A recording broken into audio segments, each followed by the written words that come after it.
Welcome to the Short Funk Podcast. I'm Tom Barbalet, and today, photographs.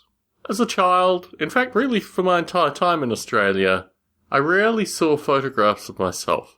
It was quite a curious thing actually. In my mother's house currently, in Sydney, Australia, there is one photograph of me which is actually just covered by a piece of ribbon, and that represents my existence in my mother's house. As a child growing up, there were rarely photographs of me. There were photographs of other people, lots of photographs of other people, almost to the point of satire. But I would often reflect that there would be no photographs of me hanging up. And I think when I left Australia, I realised that I didn't exist anymore in that context. And I certainly didn't exist in a variety of ways that I came to attribute through photographs. I have quite a large collection of photographs, most of them physical, but I progressively digitised many of them. When I came to the US, I moved here with, I think, 7 packing boxes. Maybe more, but I think it was actually 7.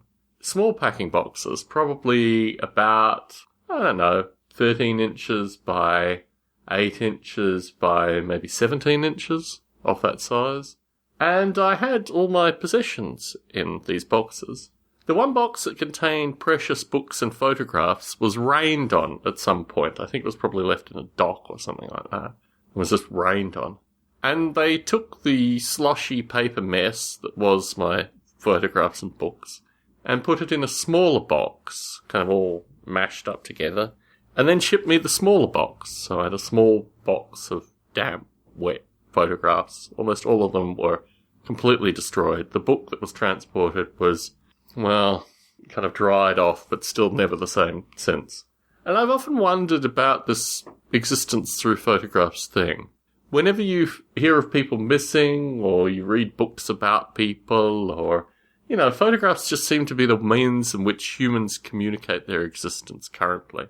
Obviously all this is changing. There's video, there's a wide variety of other forms, obviously audio, to prove existence. But the presence of photographs and the way in which people memorialise passages of time in photographs is always very interesting. As I sit here recording Short Funk, my eyes are drawn to the photographs around me. All of them are taken in black and white, and all of them by my wife. There's a photograph of me with my brothers and mother, and also a photograph of my wife on the beach. And I think these photographs serve not as everyday cues, but at least remembrances. And I wonder what a lack of photographs means.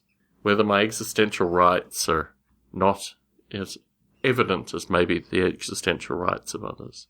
Then again, I'd like to think that I have a certain degree of omnipresence, although I don't necessarily find that when I'm in Australia, or certainly in the remembrances of those in Australia. So this has been a relatively existential Short Funk recording, but it's been on my list of notes associated with Short Funk topics that I wanted to record on for quite some time. My aim in the next decade is to be photographed more, to be the subject of photographs, and also to take more photographs, because I think this medium is being somewhat lost. I'm going to record an update to this in a few Short Funks, but I just wanted to put this one out here now. Tom Barbalet in San Jose, signing out.